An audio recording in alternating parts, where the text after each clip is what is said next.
Assalamualaikum warahmatullahi wabarakatuh. Selamat malam. Selamat datang di channel Seram Indonesia. Kisah kali ini datang dari salah satu narasumber kami, dan kejadiannya itu terjadi ketika beliau di usia remaja. Jadi pada saat itu ayah dari beliau itu membeli sebuah rumah di daerah Bandung. Dari rumah tersebut, beliau mendapati banyak kejadian-kejadian aneh. Dan ternyata, rumah tersebut pun banyak menyimpan misteri yang belum terpecahkan. Bagaimana kisah selanjutnya? Mari kita dengarkan bersama penuturan beliau di episode 9 kali ini. Selamat menyaksikan. Pada tahun 2010, saya pernah tinggal di sebuah rumah yang berlokasi di daerah Bandung. Orang tua saya membelinya dari seorang rekan bisnisnya. Rumah ini termasuk rumah yang lumayan sudah tua dan menurut saya memiliki desain yang unik. Karena rumah ini memiliki ruang basement untuk menyimpan barang, dan di lantai 3-nya itu hanya berbentuk ruangan yang hanya seukuran kamar. Jadi kalau naik tangga ke lantai 3 itu, pas sampai langsung kamar.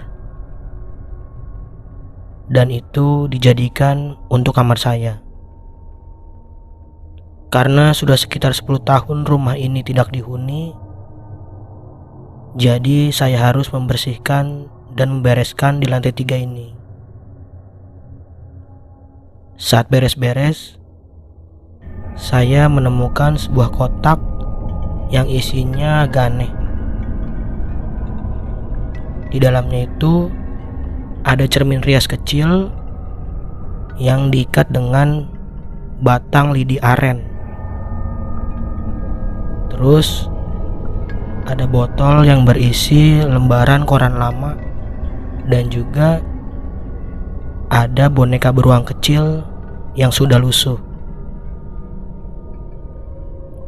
Ketika membersihkan pojok-pojok ruangan pun, saya menemukan benda yang menurut saya itu nggak lazim. Itu di lantainya ada kelopak bunga-bunga kering, tapi saya nggak tahu itu jenis bunga apaan, karena memang sudah kering. Dan juga saya menemukan bangle yang tertancap ke paku. Kalau yang nggak tahu bangle itu sejenis kayak jahe. Itu biasanya untuk kesehatan. Tapi menurut orang-orang dulu itu untuk mencegah hal-hal gaib. Di 4 sudut ruangan itu saya menemukan bangle.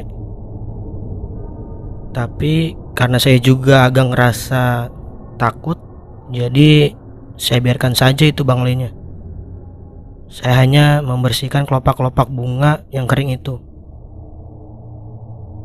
Setelah bersih dan rapi, saya langsung membawa kotak yang tadi saya temukan ke ruang basement tempat menyimpan barang-barang. Ketika sampai di ruangan basement, saya melihat ruangan ini lumayan kotor dan berdebu. Akhirnya saya pun membersihkannya.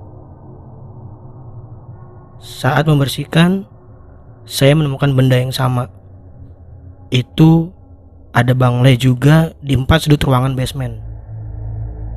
Dalam hati saya berpikir, ini pasti ada yang gak beres sama rumah ini. Kenapa di setiap sudut ruangan harus ada banglenya? Setelah semuanya bersih, saya langsung meninggalkan ruangan basement itu. Singkat cerita, saya sudah sekitar 1 bulan tinggal di rumah itu. Disinilah mulai hal-hal seram terjadi. Di suatu malam, sekitar jam 7, saya berniat menutup jendela di lantai 3 yang merupakan kamar saya. Karena sudah malam, saya nggak mau tidur jadi banyak nyamuk. Pas saya mau menutup jendela, itu saya bisa melihat ada anak kecil duduk di ayunan rumah saya, ditemani seorang perempuan. Memang kebetulan rumah saya ini nggak ada pagarnya, langsung los aja gitu dengan jalanan. Karena saya pikir tetangga, ya udah saya diemin aja. Besok paginya saya bilang ke ayah saya, "Pak, itu semalam ada tetangga main ayunan di rumah kita." Ayah saya menjawab, Tetangga yang mana? Rumah kita kan berjauhan dari rumah yang lain. Ngaco aja kamu. karena saya baru tinggal di situ, jadi saya kurang eksplor lingkungan sekitar. Ternyata rumah itu memang hanya dikelilingi sama kebun kosong. Posisi rumah-rumah sekitar pun lumayan berjauhan. Jadi lebih banyak kebun kosongnya daripada rumah tetangga. Setelah kejadian itu, ayah saya membangun pagar untuk menghindari hal-hal yang tidak diinginkan. Sekitar beberapa minggu kemudian, di suatu malam saya terbangun karena merasa kedinginan. Ternyata memang saya lupa menutup jendela.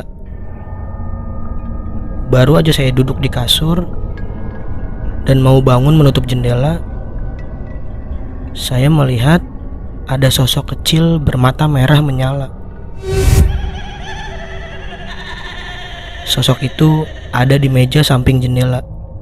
Di situ saya langsung lari ke arah saklar lampu untuk menyalakan lampu kamar saya, karena saya terbiasa tidur dengan keadaan lampu dimatikan. Ketika lampu menyala, saya terkejut.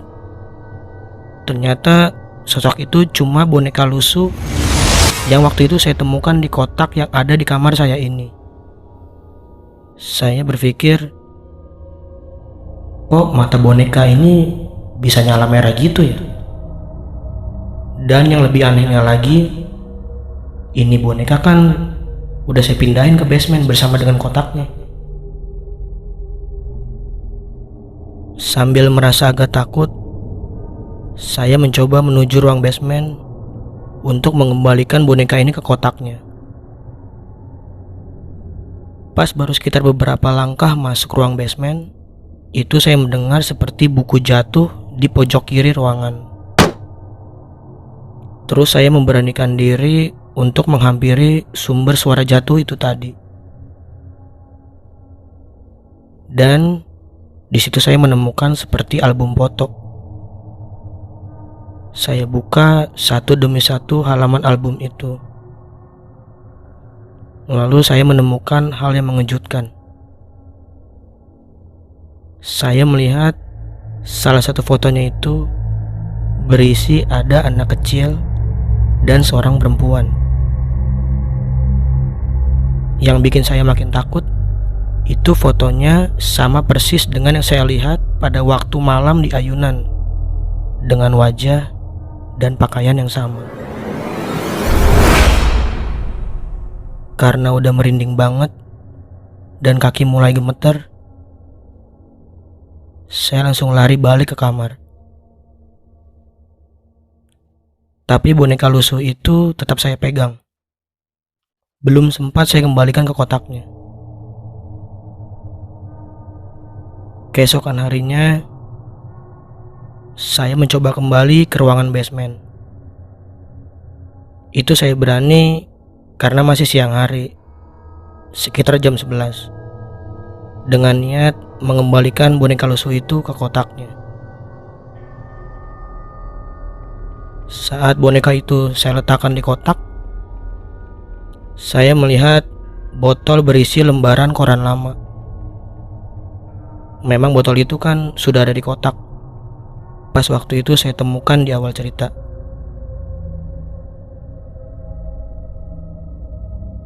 Karena saya penasaran dengan isinya, saya pecahkan botol itu. Di situ saya kembali merinding. Karena isi botol itu adalah potongan koran lama.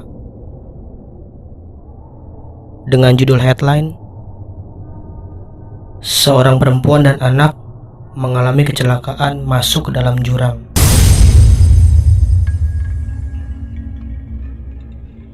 Saya langsung meletakkan kembali potongan koran lama itu ke kotaknya dan kembali ke kamar saya.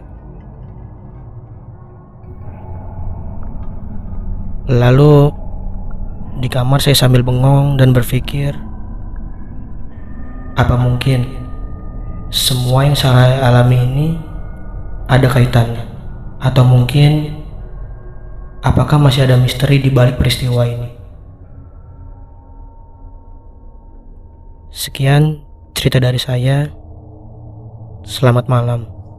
Kisah yang menarik dari salah satu narasumber kita kali ini. Bagaimana mungkin beliau bisa melihat sosok yang pernah berada di headline sebuah koran yang memberitakan sebuah kecelakaan.